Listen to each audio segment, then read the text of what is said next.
အိမ်မှာဧည့်သည်လာတဲ့ရက်ကဧည့်သည်ကလေးတွေအပူရှာပူစားကြလို့ကျမချက်ကျွေးတာချက်နီးလေးမျှဝေပေးလိုက်ပါတယ်ရှင်ဟင်းရီအိုးတဲတာတော့ကျမမရိုက်မိထားလို့မရိုက်လိုက်ရပါဘူးအဲ့ဒါဟင်းရီအိုးမှာအပေါ်ကအမြုပ်တွေကိုကျမခတ်ထုတ်နေတာပါနော်ဟင်းရီအိုးဆက်ဆက်ပွက်တဲ့အချိန်မှာအမြုပ်တွေခတ်ထုတ်လို့ရှိရင်ကောင်းပါတယ်ဘယ်ဟင်းရီအိုးပဲနေဒါငါးကောင်းနဲ့ချက်တာပါငဖဲကိုတစ်ဖက်ကနေကြက်ဥနဲ့ချင်းချက်တုံဖြူနဲ့စားအချုံမုတ်ငယ်ကိုကောင်းထည့်ပြီးတော့ငဖဲကိုပေါက်ပြီးတော့ငဖဲအလုံးလေးတွေဟင်းရီအိုးတွေကိုပြစ်ထည့်နေတာပါတော့အလုံးလေးလုံးပြီးတော့ထည့်နေတာပါ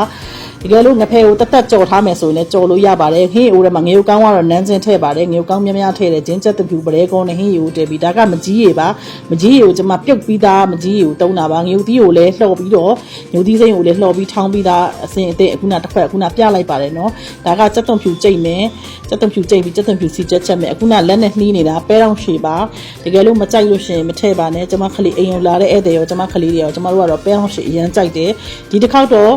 ဒီအဘူရှာဘူးအလွယ်အမြန်ဆုံးချက်တဲ့နီးလေးပေါ့နော်နောက်တစ်ခါကျရင်တော့တိတိကျကျအတိအကျလေးပြန်တင်ပေးပါမယ်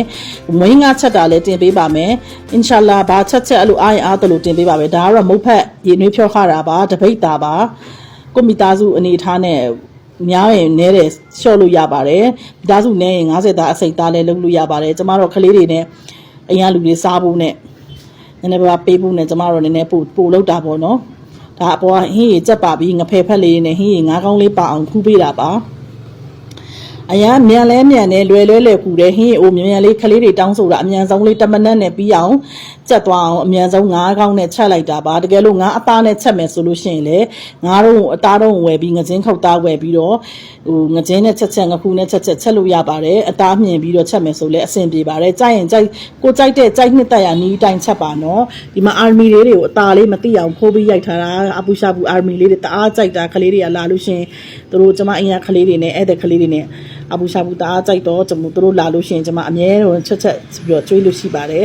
ဝင်းကလည်းချက်ပါတယ်အင်ရှာလာနောက်တစ်ခါဝင်းကချက်ရင်လည်းတင်ပေးပါမယ်အားရင်အားသလိုတင်ပေးပါမယ်နော်ကျေးဇူးအားပေးသူအားလုံးကိုလည်းကျေးဇူးတင်ပါတယ်နောက်ဗီဒီယိုမှာပြန်ဆုံ